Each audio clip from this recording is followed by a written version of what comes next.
Kusolwa ukuthi ukushushumbiswa kwezidakamizwa yikona okwaholela ekubulaweni kuka-DJ Somebody.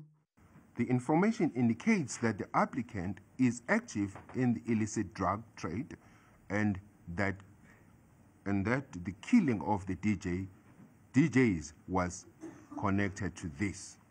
Lezi insolo ziqiniswa yimbiko yokungena kwemali kuMolife ebhange engaziwa ukuthi ivela kuphi.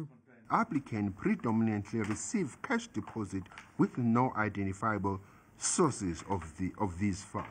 This raises a strong suspicion that he has unidentified or source of income. Kusenjalo kuhlehliselwe kusasa ukulalelwa kwesicelo sebheyili ecaleni lika-Louis Liebenberg osolwa ngokushushumbisa amadayimane ngemuva kokuba imantshi inqumo ukuthi kumele ahlolwe ngokwengqondo.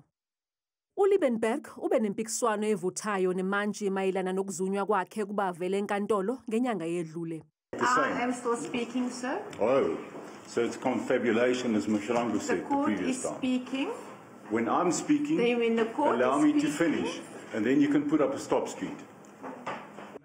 Kanti wenqabile ukubiza imantshi ngamagama avumelekile enkantolo. I can't worship anybody except God. God the Father, God the Son, and God the Holy Spirit. And we've got this thing from England, worship in your honor, but that doesn't mean that I don't have respect. I just have a problem calling somebody worship. Kanti eMpumalanga kuhlehliselwe umhlazi yi-13 kwephezulu ukulalelwa kwesicelo sebheyili sozamazama abayi-12 kwathi ababili abayizakhamuzi zakuleli badedelwa ngebheyili. Labo zamazama baboshwe ngomsombuluko emayini iSheba Gold eBarberton eMpumalanga kanti babhekene namacala okuma igolide ngokungemthetho kanye nokuphula imithetho elawula ukungena nokuphuma kuleli.